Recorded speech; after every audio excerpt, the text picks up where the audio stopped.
안방마님과 여종이 같은 날 동시에 아기를 낳았습니다. 지금이다. 여종은 대감의 아들과 자신의 아기를 바꿔치기 합니다. 이 어미를 용서해라. 너는 양반집 고귀한 자식으로 살거라.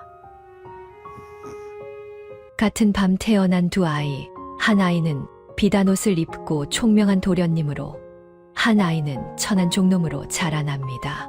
과연 유모는 하늘도 땅도 모르게 저질러진 이 끔찍한 비밀을 언제까지 감출 수 있을까요? 구름야담의 이야기가 계속될 수 있도록 구독과 좋아요로 응원의 마음을 보태주세요. 자, 그럼 오늘도 구름야담의 감동적인 옛날 이야기 지금 바로 시작합니다. 먼 옛날 조선 영조 임금 말년의 어느 한겨울 밤이었습니다. 한방눈이 쏟아지고 매서운 바람이 처마를 흔들던 그날, 이 대감댁에는 두 개의 산통 소리가 울려 퍼졌습니다. 안채에서는 안방마님께서, 행랑채에서는 여종 옥분이가 동시에 아이를 낳고 있었지요. 안방마님의 신음소리는 점점 약해졌습니다. 지독한 난산이었습니다. 산파가 이마에 땀을 닦으며 안절부절 못하는 사이 마침내 핏덩이, 사내 아이가 세상 밖으로 나왔습니다. 아가, 내 아가. 안방마님은 갓 태어난 아들을 한 번 보지도 못한 채 그 한마디를 남기고 고개를 떨구었습니다. 꺼져가는 등불처럼 그렇게 숨을 거두신 것입니다. 마님, 마님. 산파의 비명이 터져 나왔습니다. 이 대감이 방문을 박차고 들어와 싸늘하게 식어가는 부인의 몸을 끌어안았습니다. 부인, 눈을 뜨시오. 나를 두고 어찌 가시오. 대감의 오열 소리가 눈보라 소리를 뚫고 집안을 흔들었습니다. 실성한 듯 울부짖는 통에 산파와 하녀들도 어쩔 줄 모르고 우왕좌왕했습니다. 갓 태어난 핏덩이 아들은 윗목에 놓인 채 처량하게 울고 있었습니다. 한겨울 추위 속에서 어미의 온기를 잃은 아기는 파랗게 떨고 있었지요. 하지만 슬픔에 잠긴 이 대감의 귀에는 그 울음소리조차 들리지 않았습니다. 집안 전체가 초상집 분위기로 혼란에 빠졌습니다. 바로 그 시각 행랑채에서는 옥분이가 홀로 사내 아이를 낳았습니다. 옥분은 지친 몸을 가누며 갓 태어난 아기를 품에 안았습니다. 산파도 없이 혼자 탯줄을 끊어낸 처절한 출산이었습니다. 그런데 이상했습니다. 핏덩이 아기가 울지도 않고 조망만한 두 주먹을 꽉 쥐고 부르르 떨고 있었습니다. 옥분이 손가락을 펴보려 했지만 아기는 옥분의 옷자락을 으스러져라 움켜쥐고 놓지 않았습니다. 순간 옥분의 뇌리에 10달 전 꾸었던 꿈이 스쳤습니다. 캄캄한 하늘에서 붓 한 자루가 떨어지더니 땅에 닿자마자 황금색 용이 되어 하늘로 솟구치는 꿈. 그래, 너는 예사놈이 아니다. 내 꿈이 맞다면 너는 붓을 잡고 세상을 호령할 팔자다. 옥분은 전율했습니다. 천한 종년의 몸에서 큰 인물이 나올 태몽이었습니다. 하지만 곧이어 섬뜩한 공포가 밀려왔습니다. 벽에 걸린 죽은 남편의 낡은 저고리가 눈에 들어왔기 때문입니다. 남편 만석은 어깨 너머로 그를 깨우칠 만큼 머리가 비상했지만 건방지게 종놈이 그를 안다는 이유로 멍석마리를 당해 죽었습니다. 아니다. 이대로는 안 된다. 이 아이도 제 아비처럼 똑똑하게 태어났다면 종놈으로 살다간 필시 제명에 못 죽는다. 똑똑한 종놈은 화만 입을 뿐이야.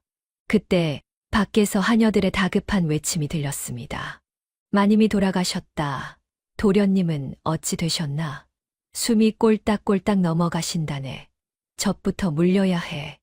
옥분의 눈동자가 흔들렸습니다. 자신의 품에는 태몽을 타고난 강인한 아기가, 저 안방에는 어미 잃고 죽어가는 약한 아기가 있습니다. 하늘이 주신 기회다. 옥분은 아들의 꽉 쥔 주먹을 내려다보며 굳은 결심을 했습니다. 아가, 그 손 놓지 말거라. 너가 쥐고 있는 것은 내 옷자락이 아니라 조선 팔도다. 내 너를 기필코 붓을 쥔 양반으로 살게 해주마. 옥분은 떨리는 손으로 아들을 비단 강보가 있는 안방으로 데려가기 위해 몸을 일으켰습니다. 눈빛이 아닌 살아남기 위한 어미의 도끼가 서려 있었습니다. 안방에서는 여전히 이 대감의 통곡 소리가 끊이질 않았습니다. 하인들의 발소리가 복도를 오가며 어수선하게 울려 퍼졌지요. 옥부는 아기를 품에 안은 채 귀를 쫑긋 세웠습니다. 바로 그때였습니다. 옥분이 어디 있느냐? 늙은 산파의 급한 목소리가 들려왔습니다. 옥부는 재빨리 갓 낳은 아들을 내려놓고 대답했습니다.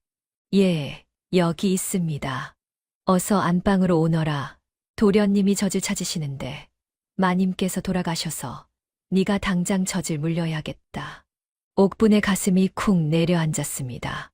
이것은 하늘이 주신 기회였습니다. 지금 가겠습니다. 그리고는 비틀거리는 걸음으로 안방을 향해 걸었습니다. 안방 문을 열자 참혹한 광경이 펼쳐졌습니다.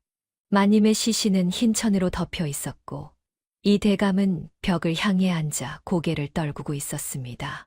온 집안이 죽음의 그림자로 가득했지요. 산파가 다급하게 옥분의 손을 잡아 끌었습니다. 여기 이리 앉아라. 도련님이 파랗게 질려 계신다. 어서 젖을 물려라. 옥분은 윗목으로 다가갔습니다. 비단 강보에 쌓인 갓난아기가 파랗게 질린 채 가늘게 울고 있었습니다. 옥분은 그 아기를 품에 안았습니다. 진짜 도령이었습니다. 지금이다.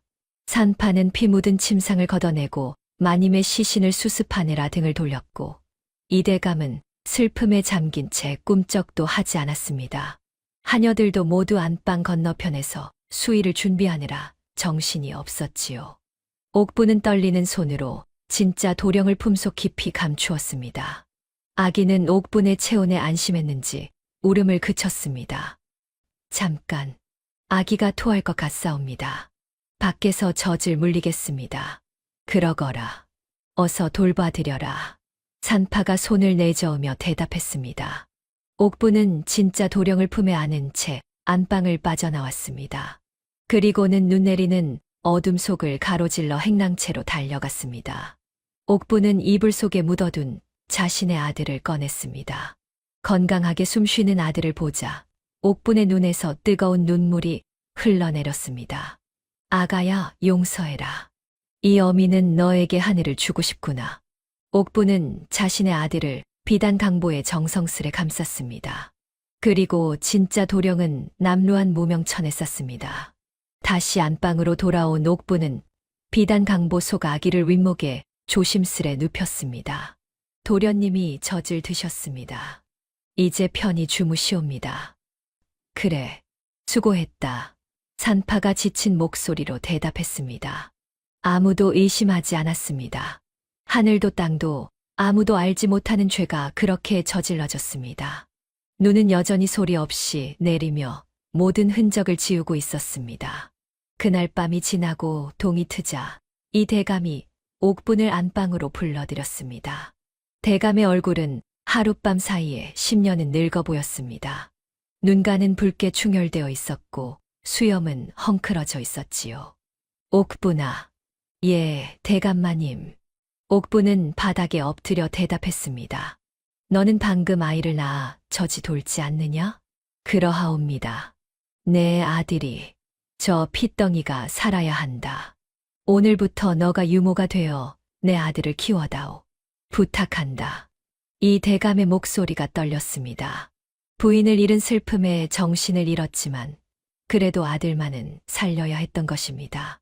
옥부는 머리를 조아렸습니다. 대감마님, 이 천한 몸이 어찌 감히 도련님을 돌볼 수 있겠습니까? 내 부탁이다. 제발 내 아들을 살려다오. 이 대감이 고개를 숙였습니다. 양반이 천한 여종에게 고개를 숙이는 것은 흔치 않은 일이었습니다. 그만큼 절박했던 것이지요. 옥부는 감격한 듯 눈물을 흘렸습니다. 제 목숨보다 귀하게 제 목숨을 바쳐서라도 도련님을 지키겠습니다.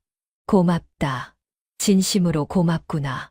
이 대감은 그렇게 말하고는 무거운 발걸음으로 안방을 나갔습니다.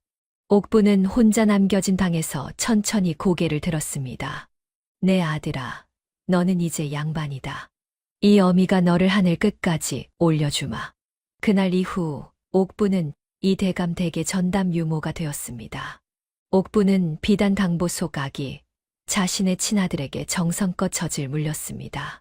따뜻한 아랫목에 눕히고 고운 명주 옷을 입혔습니다. 도련님, 잘 자라셔야 합니다. 이 집안의 기둥이 되셔야 하옵니다. 옥부는 친아들을 도련님이라 부르며 극진히 떠받들었습니다. 반면 진짜 도령은 행랑채 구석 차디찬 방바닥에 내팽개쳐졌습니다. 옥부는 아기에게 돌석이라는 이름을 붙였습니다. 돌멩이처럼 굴러다녀도 살아남으라고 돌석이다. 옥부는 돌석에게 젖을 대충 물리고는 곧장 안방으로 달려가 친아들을 돌보았습니다. 그렇게 두 아이의 운명이 갈렸습니다.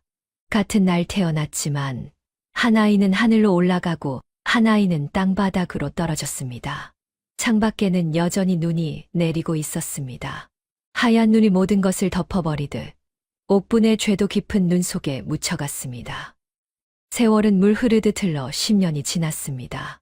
이 대감은 여전히 호라비로 살고 있었지요. 이 대감은 아들 이선을 볼 때마다 묘한 거리감을 느꼈습니다. 죽은 부인의 모습을 조금도 찾을 수 없었기 때문입니다.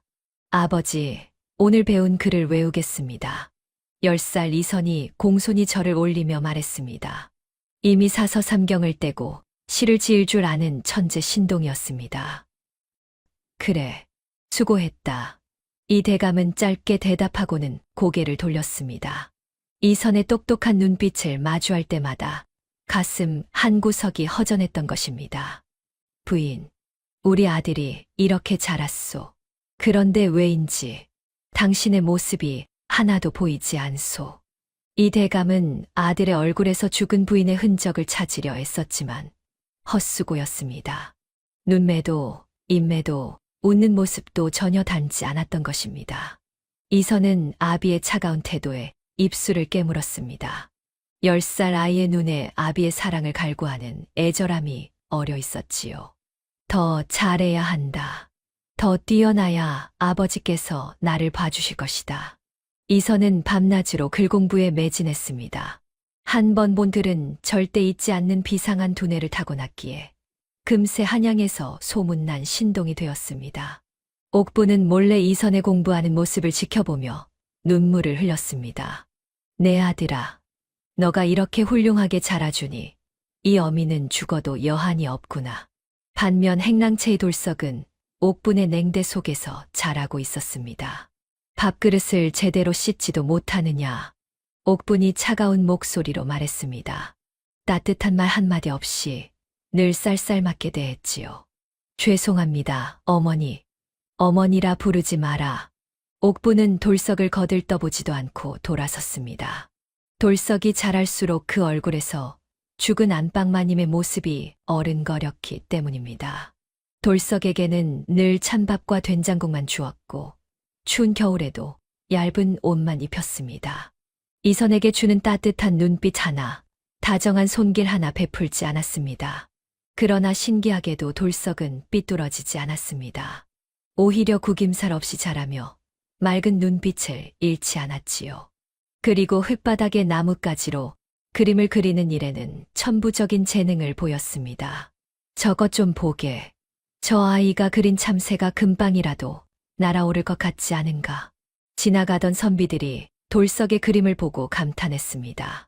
몇 번의 선만으로 생동감 넘치는 그림을 그려내는 재주가 있었던 것입니다. 어느 겨울날이었습니다. 이선이 공부하다가 벼루를 떨어뜨려 깨뜨렸습니다. 옥분이 헐레벌떡 뛰어왔습니다. 도련님, 안 다치셨습니까? 옥분은 자신의 치마폭으로 벼루 조각을 감싸 치우며 이선의 손을 살폈습니다. 괜찮습니다, 유모. 아이고, 다행입니다. 혹여 손이라도 베셨으면 어쩔 뻔했습니까? 그날 오후 돌석이 나무를 깎다가 손을 베어 피가 흘렀습니다. 돌석이 행랑채로 달려가 옥분을 불렀습니다. 어머니, 손을 다쳤습니다. 옥분은 돌아보지도 않고 헝겊만 툭 던져주었습니다. 알아서 씻어라. 옥분은 그대로 안방으로 가버렸습니다. 돌석은 혼자 피를 닦아내며 나무 오리를 계속 깎았습니다. 손이 아파도 멈추지 않았지요. 나무를 만지는 일만이 돌석에게는 유일한 위안이었습니다. 바로 그때 마당을 지나던 이 대감이 돌석의 상처를 보았습니다. 대감은 말없이 다가와 돌석의 손을 잡았습니다. 그리고는 품속에서 고약을 꺼내 상처에 발라주었습니다. 돌석이 고개를 들어 감사를 표하려는 순간 이 대감의 손이 멈췄습니다. 돌석의 맑은 눈과 수줍은 미소. 그 모습이 순간 이 대감의 가슴을 찔렀습니다. 이건 부인의 웃음이 아닌가. 이 대감은 깜짝 놀라 돌석의 얼굴을 다시 보았습니다. 눈매, 입매, 웃을 때의 보조개까지. 죽은 부인의 젊은 시절 모습이 눈앞에 어른거렸습니다. 고맙습니다. 대감마님.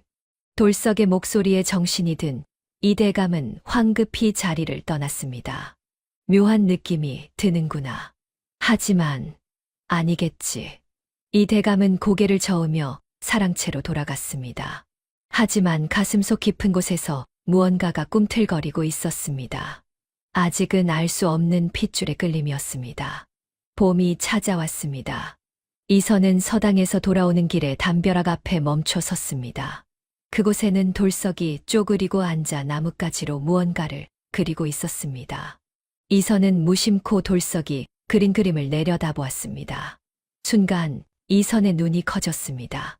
담벼락 흙바닥에 그려진 매화나무 한 그루. 앙상한 가지 위에 핀 꽃송이들이 금방이라도 바람에 흔들릴 듯 생동감이 넘쳤습니다. 꽃잎의 섬세함까지 살아있는 듯했지요. 자신은 서당 훈장에게 1년 넘게 사군자를 배웠지만 저런 그림은 그려낸 적이 없었습니다. 수천 번 붓질을 해도 살아있는 느낌이 나지 않았던 것입니다. 그런데 천한 여종의 자식이 목탄과 나뭇가지 하나로 이토록 아름다운 그림을 그려낸 것입니다. 돌석이 고개를 들어 이선을 보았습니다. 도련님, 그림이 마음에 드십니까? 돌석의 맑은 눈동자에 기대가 어려 있었습니다. 이선은 차가운 목소리로 대답했습니다. 주제를 모르는구나. 너 따위가 그림을 그릴 자격이 있느냐? 죄송합니다, 도련님. 돌석은 고개를 숙였습니다. 하지만 손에 쥔 나뭇가지는 놓지 않았지요. 이선은 돌석을 뒤로하고 걸어갔습니다. 하지만 가슴속에서는 알 수 없는 감정이 끌어올랐습니다. 왜 저놈이 저런 재주를 가진 것인가? 천한 주제에 질투였습니다. 자신이 아무리 노력해도 가질 수 없는 재능을 돌석은 태어날 때부터 가지고 있었던 것입니다. 이선은 그날 밤 잠을 이루지 못했습니다. 한편 옥부는 담벼락에 그려진 돌석의 그림을 보고 얼굴이 하얗게 질렸습니다. 안 된다. 저 재주가 대감님 눈에 띄어서는 안 된다. 옥부는 급히 담벼락에 그림을 지워버렸습니다. 그리고 돌석을 불러 차갑게 말했습니다. 앞으로 밖에서 그림을 그리지 마라. 네 주제를 알아라. 예, 어머니. 돌석의 목소리가 작아졌습니다. 옥부는 돌석에게서 나무 조각들을 빼앗아 아궁이에 던져버렸습니다. 하지만 돌석의 재능까지 빼앗을 수는 없었습니다. 돌석은 밤이면 몰래 달빛 아래에서 나무를 깎았습니다. 새, 토끼, 사슴. 돌석의 손에서 세상 모든 것이 살아 움직였습니다. 하늘이 준 재능은 감출 수 없는 법이었습니다. 세월이 또 흘러 이선이 약관의 나이가 되었습니다. 장원급제. 이 대감댁 도련님이 장원급제하셨습니다. 사흘 동안 울려 퍼진 북소리와 함께 집안은 경사로 들썩였습니다. 한양에서 가장 어린 나이에 장원급제를 한 것입니다. 온 동네 사람들이 축하를 하러 몰려들었습니다. 이선은 화려한 비단 도포를 입고 대청마루에 섰습니다. 축하하네, 이 도령, 장원이라니 가문의 영광일세. 이 대감댁의 경사가 났구려. 마을 사람들의 축하가 이어졌습니다.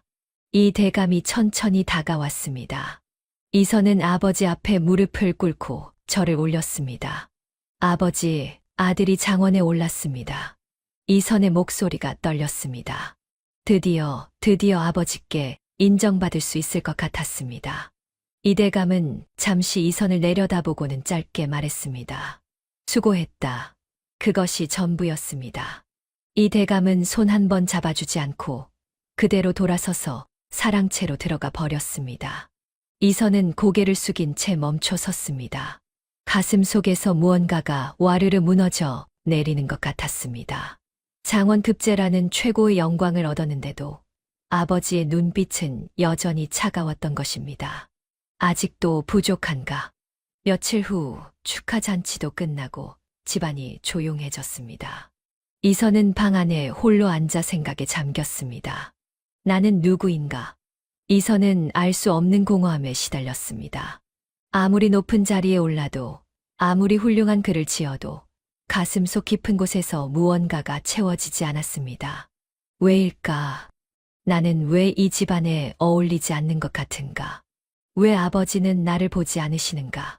이선은 자신도 모르게 불안에 떨었습니다. 자신이 가진 모든 것이 언젠가 사라질 것만 같은 두려움이었습니다. 그것은 핏줄이 보내는 무의식적인 경고였습니다. 이선은 홀로 앉아 빈 술잔을 기울였습니다. 화려한 비단옷 속 공허한 영혼이 외롭게 흔들리고 있었습니다. 초여름이었습니다. 이 대감댁 대문 앞에 하얀 소복을 입은 처녀 하나가 서 있었습니다. 창백한 얼굴에 눈물 자국이 말라붙어 있었지요. 이 대감님을 뵙고 싶습니다. 소복 입은 년이 웬 말이냐? 썩 물러가지 못할까? 문지기가 손사래를 치며 내쫓으려 했습니다. 조선에서는 초상집 사람이 찾아오면 재수 없다 여겨거렸던 것입니다. 제발 대감님께 이 편지만 전해주십시오. 처녀의 목소리가 떨렸습니다. 손에는 낡은 편지 한 통이 쥐어져 있었지요. 바로 그때 마당에서 이 대감이 나왔습니다. 무슨 소란이냐? 대감마님, 소복 입은 계집아이가 찾아왔습니다. 이 대감이 대문 쪽으로 고개를 돌렸습니다.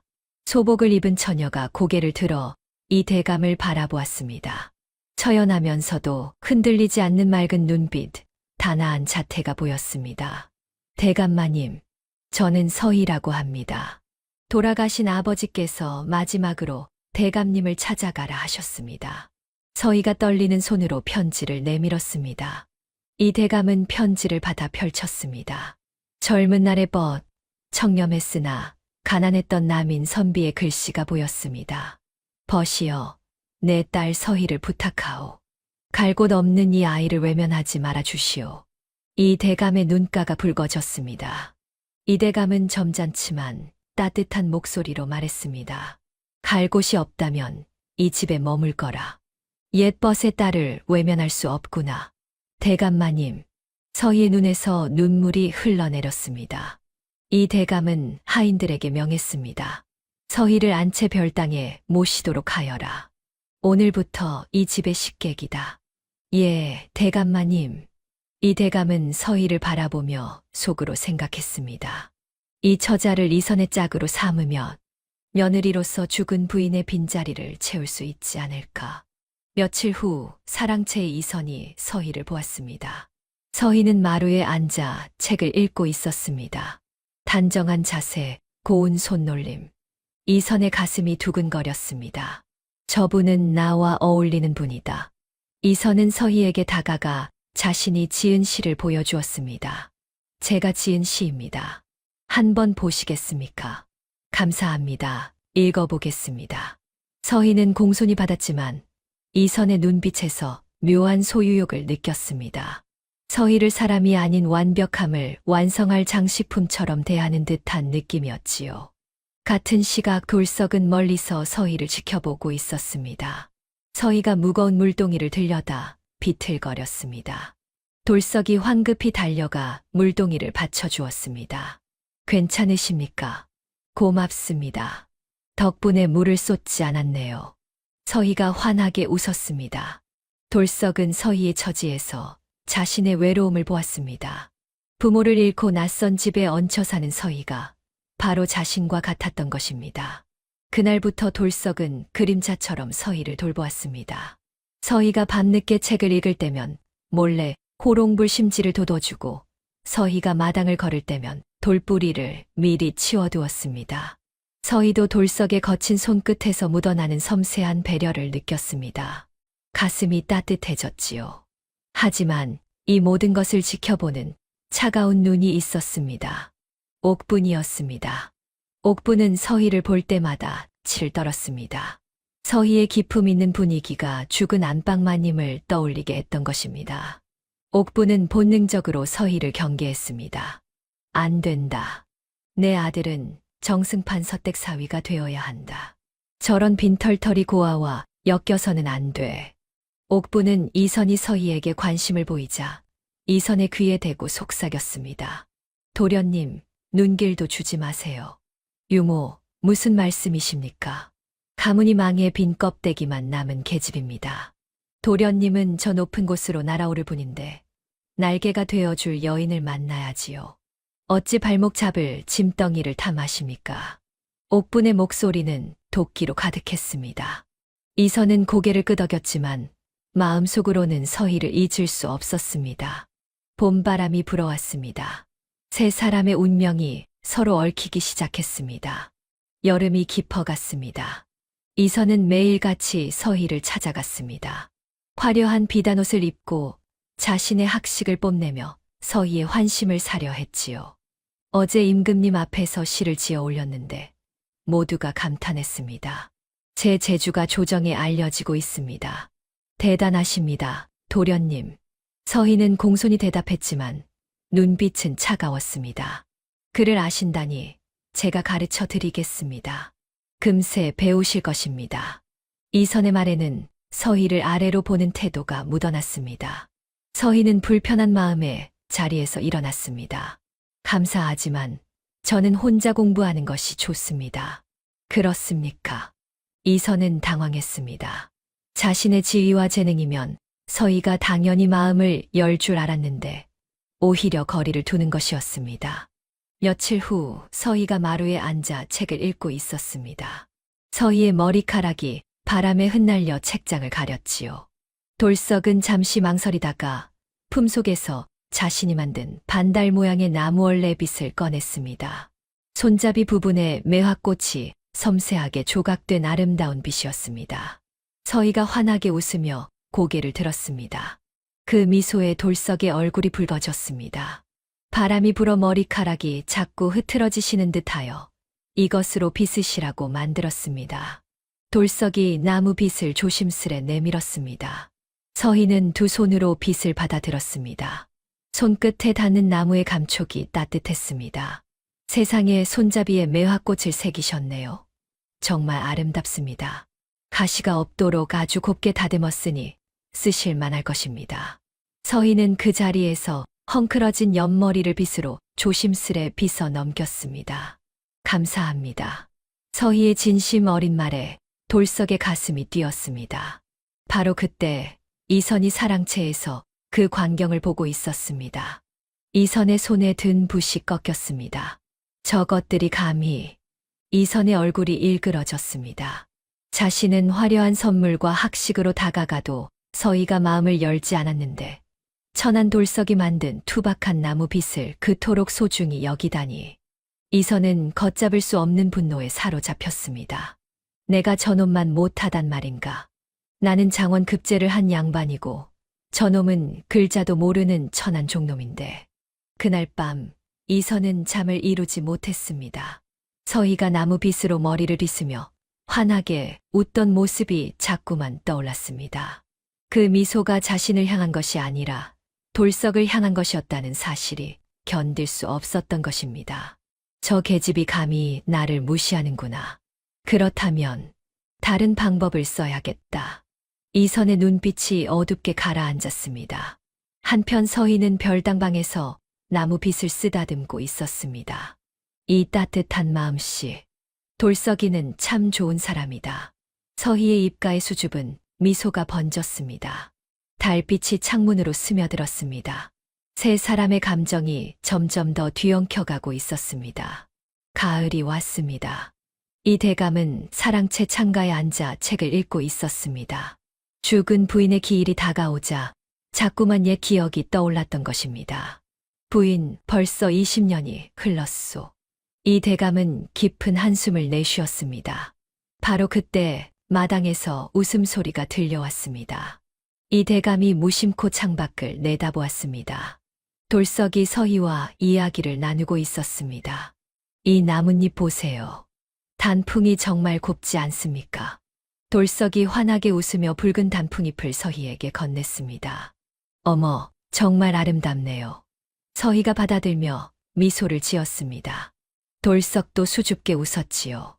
그 순간 이 대감의 손에서 책이 떨어졌습니다.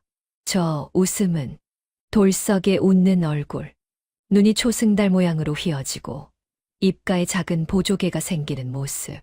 이 대감의 심장이 쿵 내려앉았습니다. 그때 느꼈던 그 느낌, 이것이었구나. 10년 전 돌석의 손에 고약을 발라주던 날, 그때 스쳤던 묘한 기시감이 지금 눈앞에 선명하게 펼쳐지고 있었습니다.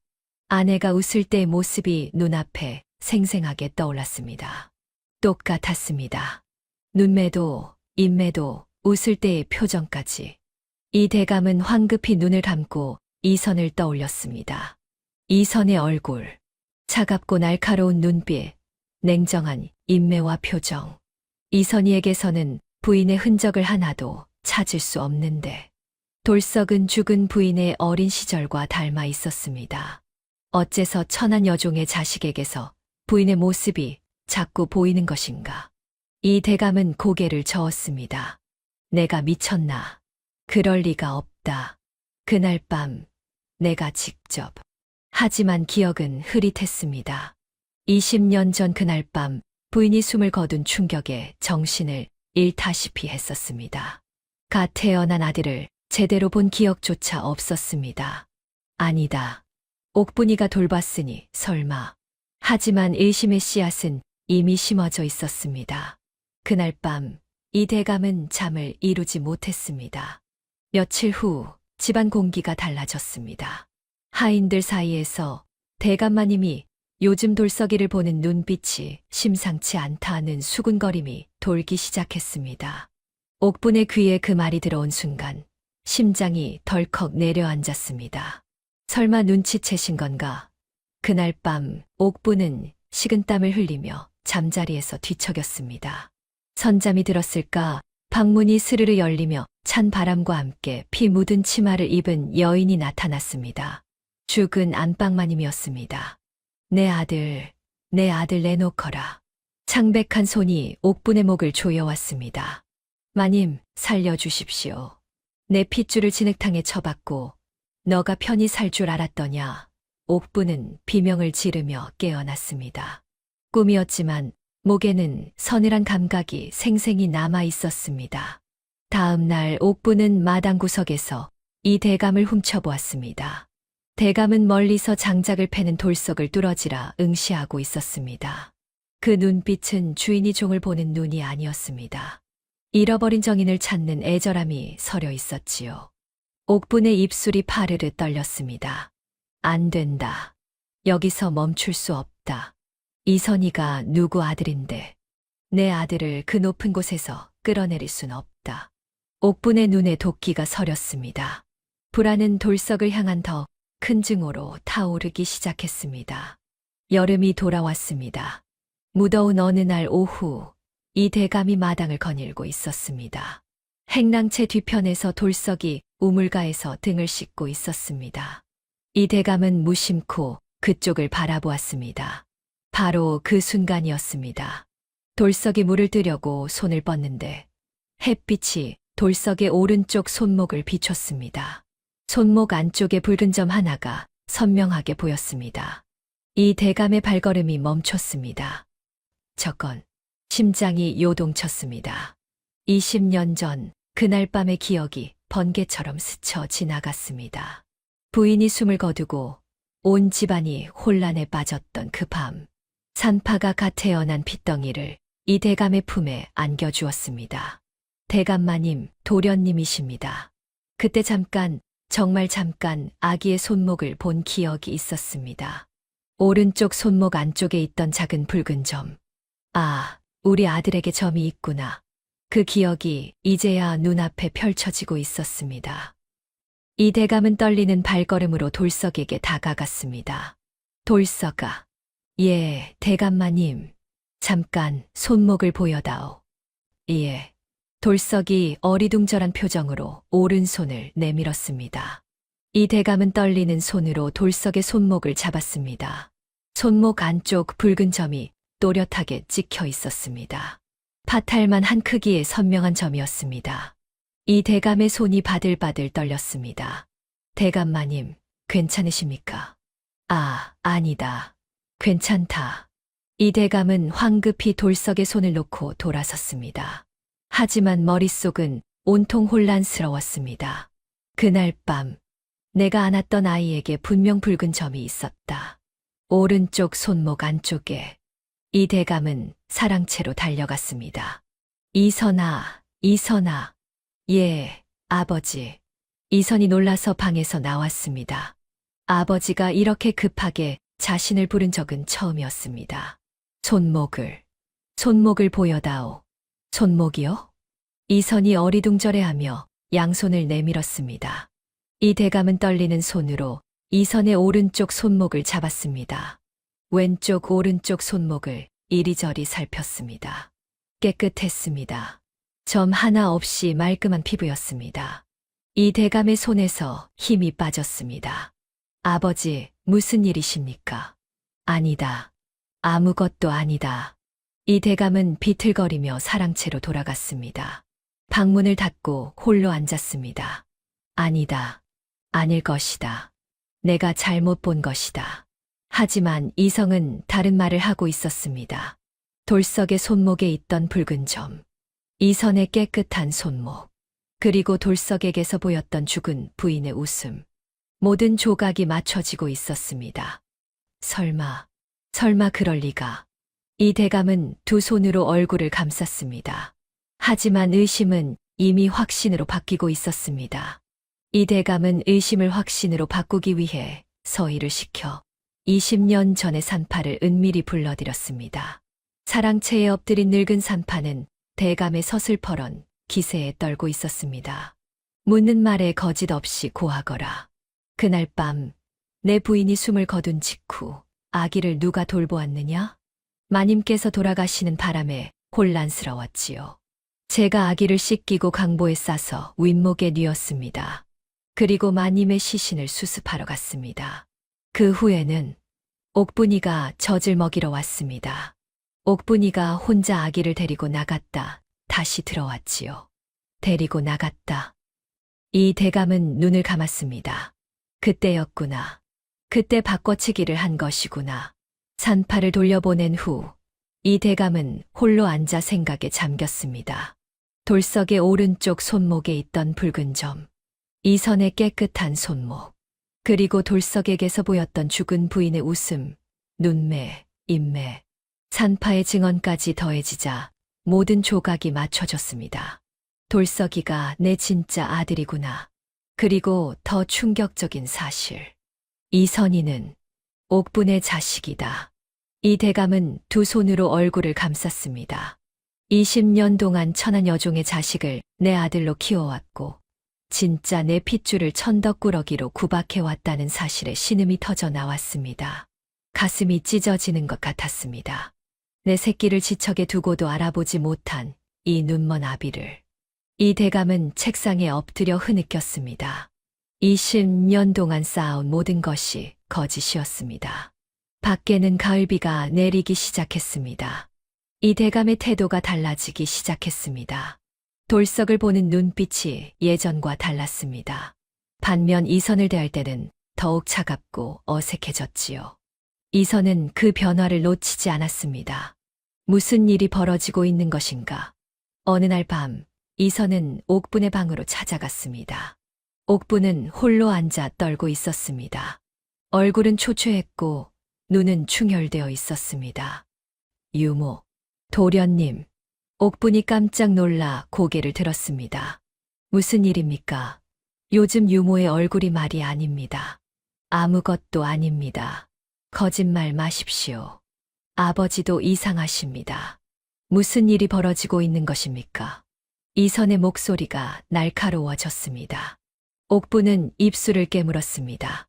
하지만 이선의 매서운 눈빛을 피할 수 없었습니다. 말씀하십시오. 도대체 무슨 일입니까? 이선이 소리쳤습니다. 옥분의 입에서 떨리는 목소리가 흘러나왔습니다. 도련님, 용서하십시오.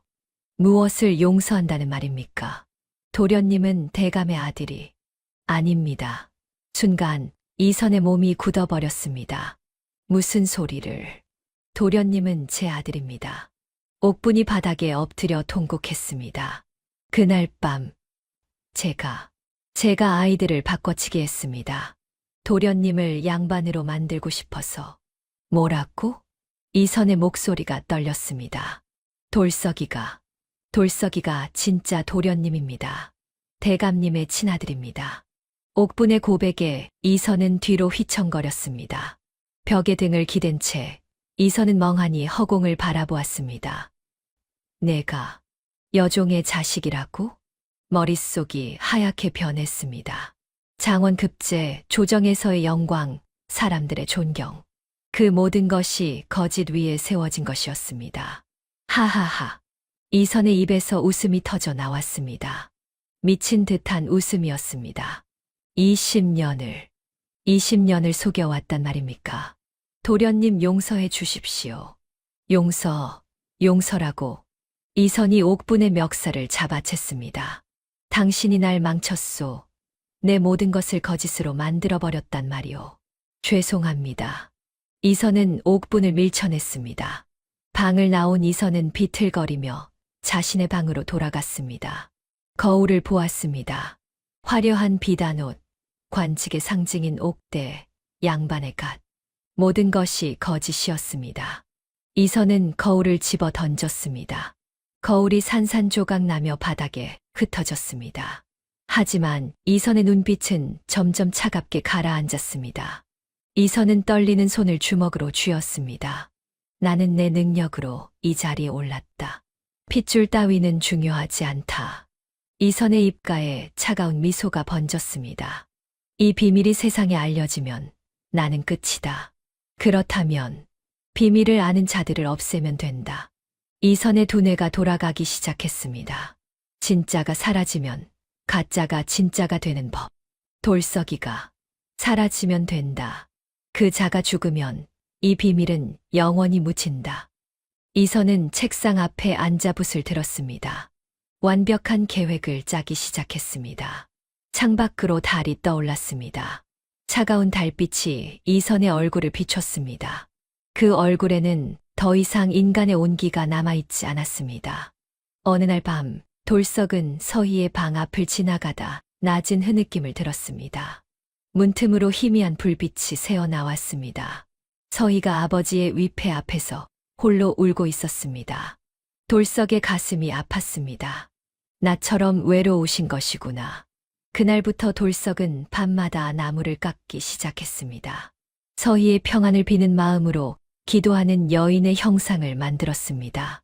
며칠 후 작은 목각 인형이 완성되었습니다. 두 손을 모아 기도하는 여인의 모습이 담긴 아름다운 조각품이었습니다. 돌석은 인형을 자신의 방 선반에 올려두었습니다. 내일 서희에게 드릴 생각이었지요. 바로 그날 밤이었습니다. 이선이 돌석의 방으로 몰래 들어왔습니다. 선반 위에 목각 인형을 발견한 이선의 입가에 차가운 미소가 번졌습니다. 완벽하군. 이것이면 된다. 이선은 인형을 품에 감추고 사라졌습니다. 사랑채로 돌아온 이선은 인형의 몸체에 종이를 붙였습니다. 그 종이에는 임금의 사주팔자가 적혀 있었습니다. 그리고 대바늘을 꺼내 인형의 가슴과 머리에 흉측하게 꽂아 넣었습니다. 순수했던 기도상이 순식간에 왕실을 저주하는 끔찍한 흉물로 변했습니다. 이것으로 끝이다. 이선은 인형을 다시 돌석의 방 구석에 숨겨두었습니다. 이틀 후 새벽녘이었습니다. 의금부 군사들이 이 대감 댁으로 들이닥쳤습니다. 역적을 잡아라. 무슨 소리냐? 이 집에 무슨 역적이 있단 말이냐? 이 대감이 놀라 마당으로 뛰어나왔습니다. 대감, 고변이 들어왔습니다. 이 집에서 임금님을 저주하는 흉물을 만들었다는 제보가 있었습니다. 군사들이 돌석의 방으로 쏟아져 들어갔습니다. 얼마 지나지 않아 한 군사가 저주 인형을 들고 나왔습니다. 찾았습니다. 임금님의 사주를 붙이고 바늘을 꽂은 저주 인형입니다. 뭐라고? 이 대감의 얼굴이 하얗게 질렸습니다. 돌석이 끌려 나왔습니다. 대감마님, 저는 그런 것을 만든 적이 없습니다. 돌석이 절규했습니다. 이놈, 증거가 너희 방에서 나왔다.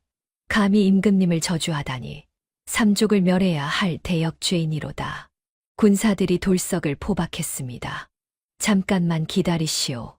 이 대감이 군사들 앞을 막아섰습니다. 바로 그때 이선이 나타났습니다.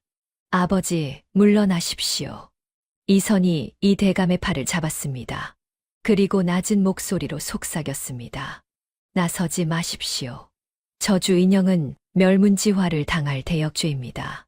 만약 저 아이가 아버지의 핏줄임이 밝혀지면 우리 가문 전체가 왕을 저주한 역적의 소굴이 됩니다. 이 대감의 몸이 흔들렸습니다. 가문의 명예와 한 놈의 목숨, 무엇이 더 중합니까? 이선의 목소리는 차갑게 가라앉아 있었습니다. 이 대감은 무릎이 꺾였습니다. 주저앉아 땅바닥을 두 주먹으로 내리쳤습니다. 내 아들을 구할 수 없는 무력한 압이었습니다. 군사들은 돌석을 끌고 갔습니다. 돌석의 절규가 점점 멀어졌습니다. 며칠 후 돌석에게 사형이 확정되었습니다. 옥부는 이선을 찾았습니다. 무슨 일이시오? 너가 사람이냐? 어찌 이리 끔찍한 짓을 한단 말이냐? 천벌이 두렵지 않으냐? 옥분이 바닥을 기며 울부짖었습니다. 이선은 싸늘하게 웃었습니다. 어머니, 저를 조선 최고의 사대부로 만드신 건 어머니십니다. 제가 살려면 저놈이 죽어야 합니다. 그러니 어머니도 선택하십시오. 이선이 몸을 숙여 옥분의 눈을 똑바로 바라보았습니다. 제가 죽을까요? 저 종놈이 죽을까요? 옥분은 대답할 수 없었습니다. 그저 흐느낄 뿐이었습니다. 이선은 돌아서서 어둠 속으로 사라졌습니다. 형장의 북소리가 둥둥 울려 퍼졌습니다. 돌석은 형틀에 묶인 채 체념한 듯 눈을 감고 있었습니다. 망나니가 입에 물을 머금고 칼춤을 추기 시작했습니다. 철아, 이선의 차가운 명령이 떨어졌습니다. 그 순간이었습니다. 멈추시오, 멈추시오. 군중을 해치고 옥분이 형장으로 뛰어들었습니다. 머리는 산발이고 신발도 벗겨진 채였습니다. 단상 위에 있던 이선이 미간을 찌푸렸습니다. 옥분은 돌석의 앞을 가로막고 엎드렸습니다. 그리고 거짓 자백을 토해냈습니다. 내가 했습니다. 저 저주 인형 이 늙은 년이 만들었습니다. 형장이 술렁거렸습니다. 돌석이는 아무것도 모릅니다. 제가 몹쓸 짓을 했습니다. 그러니 저를 죽이시고 이 아이는 살려주십시오. 옥분의 선택은 처절했습니다. 자신이 대역죄인이 되어 죽음으로써 돌석의 목숨도 구하고 이선의 비밀도 지키려는 어미의 마지막 희생이었습니다. 하지만 이선의 반응은 옥분의 예상을 빗나갔습니다. 이선은 싸늘한 눈으로 옥분을 내려다보았습니다. 어머니가 나를 위해 희생하려 하시는구나. 하지만 이선의 머릿속 계산기는 냉혹하게 돌아갔습니다. 여기서 옥분이 잡혀가면 돌석은 풀려납니다. 돌석이 살아있는 한 언제 자신의 정체가 탄로 날지 모릅니다. 돌석이는 오늘 여기서 죽어야 한다. 설령 어머니의 희생을 밟고서라도 이선이 자리에서 벌떡 일어나 소리쳤습니다. 저 여인이 미쳤구나.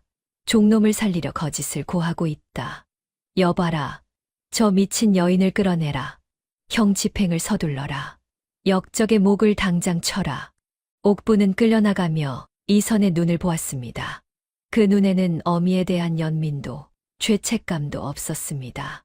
오직 자신의 자리를 지키려는 살기만이 번들거리고 있었습니다. 순간 옥분의 가슴 속에서 무언가가 툭 끊어졌습니다.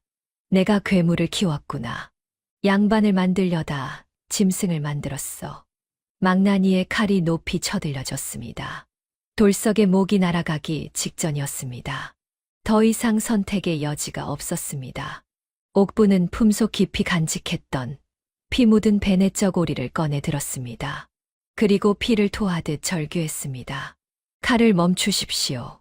옥분의 목소리가 형장을 찢어 놓았습니다.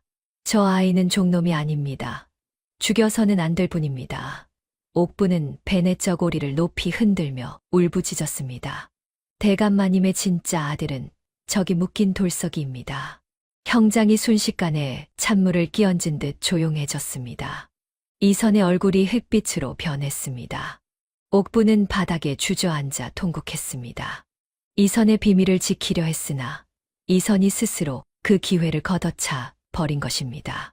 결국 어긋난 모정이 만들어낸 비극이 만천하의 진실을 드러내고 말았습니다.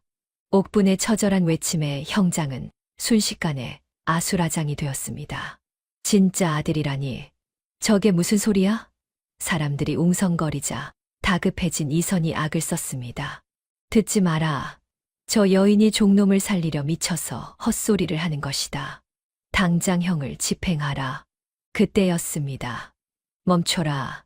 내 아들에게 손대지 마라. 이 대감이 천둥 같은 호통과 함께 단상 위로 뛰어올랐습니다.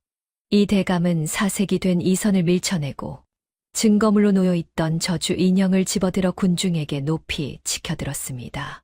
똑똑히 보시오. 옥분의 말이 사실이오. 이 대감은 인형에 붙은 저주 글귀를 뜯어 펼쳐 보였습니다. 이 글씨를 보시오. 한 획 한 획에 힘이 실린 명필이오. 사서삼경을 통달하고 붓을 수만 번 놀린 자만이 쓸 수 있는 유려한 문장이오. 대감마님, 저는 붓을 잡아본 적도 없습니다.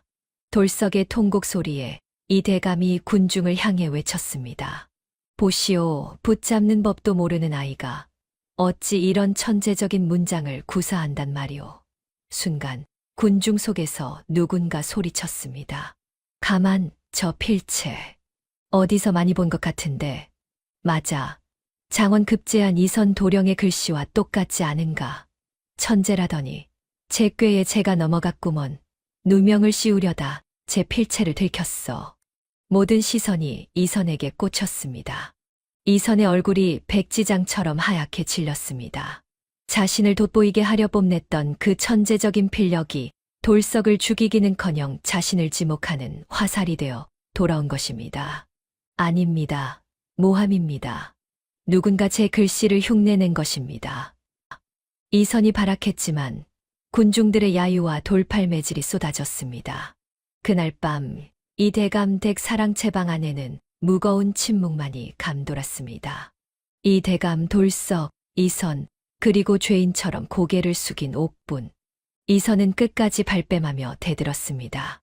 아버지, 어찌 저런 무식한 종놈들의 말을 믿으십니까? 필체는 흉내 낼 수 있는 것입니다. 누군가 저를 모함하려 제 글씨를 베낀 것입니다. 그래, 글씨는 흉내 낼 수 있겠지.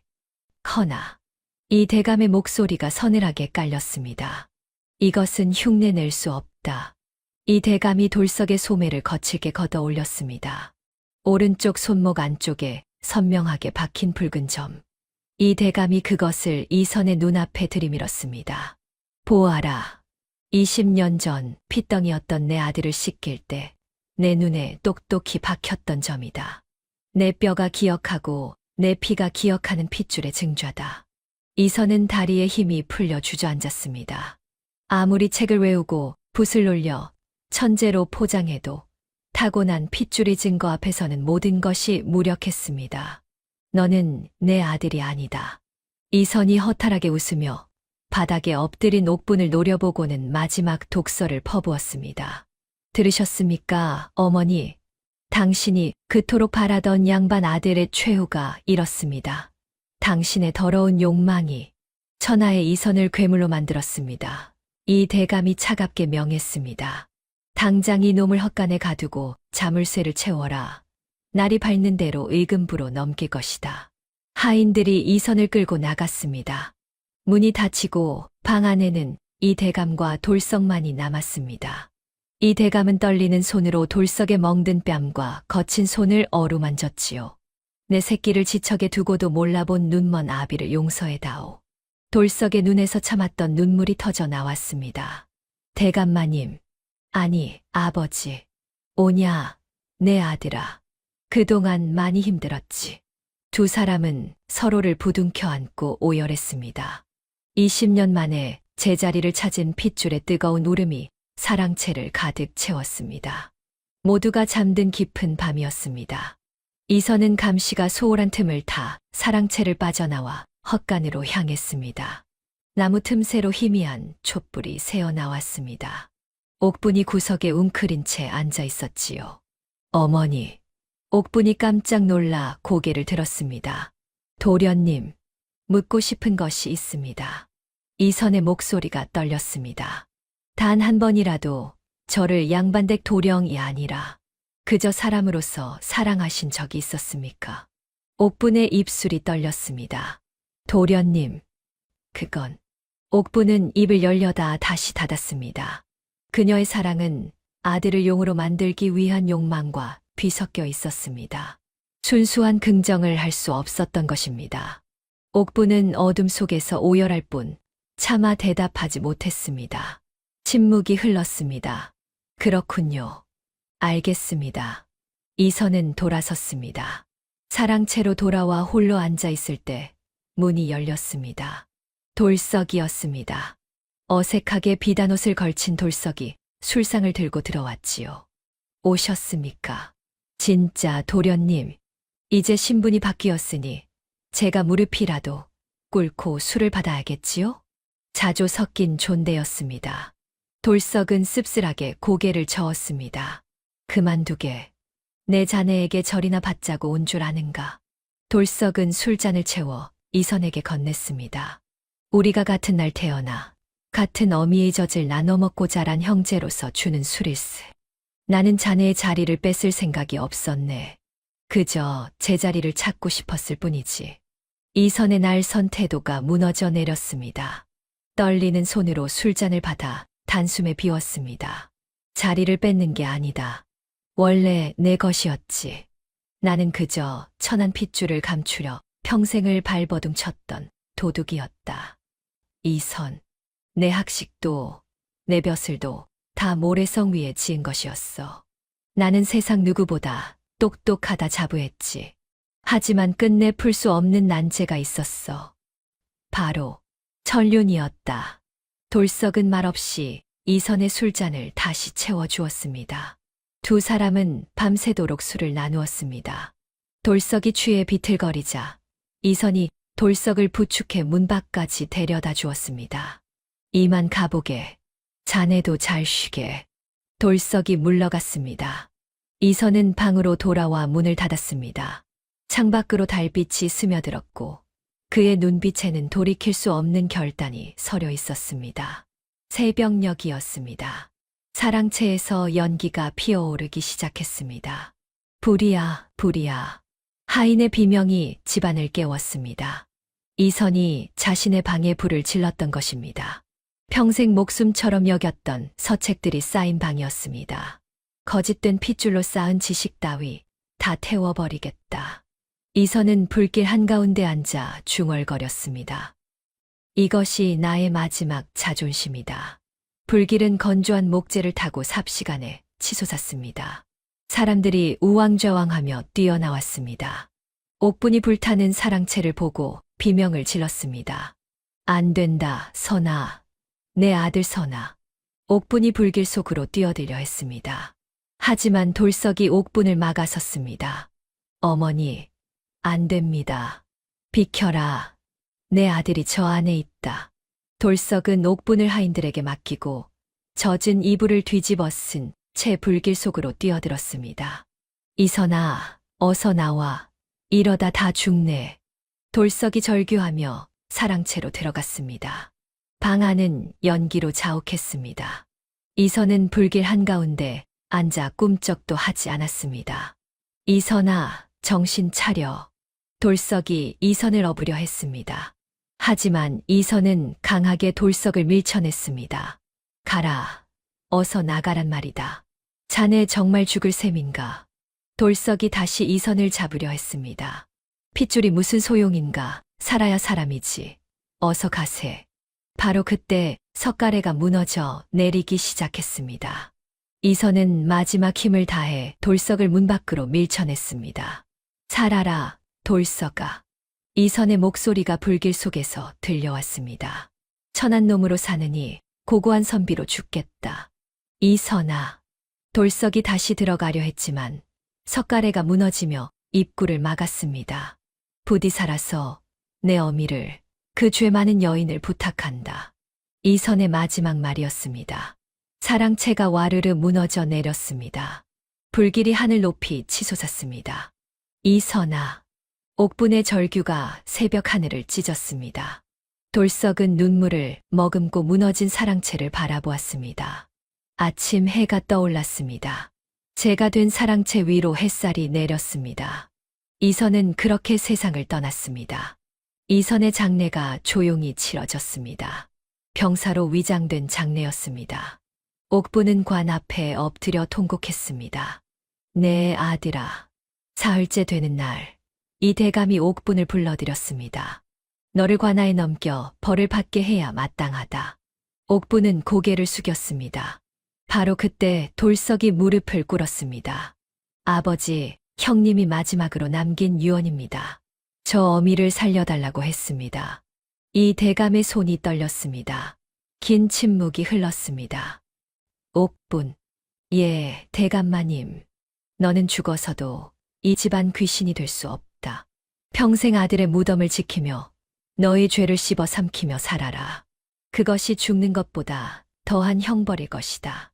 며칠 후 옥부는 삭발을 하고 산으로 들어갔습니다. 이선의 무덤이 있는 산기슭이었지요. 옥부는 무덤 곁에 작은 움막을 지었습니다. 나뭇가지와 지프로 엮은 초라한 보금자리였습니다.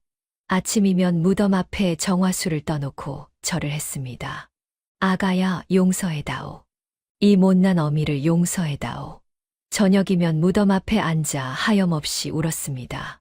내가 너를 망쳤구나. 내 욕심이 너를 죽였어.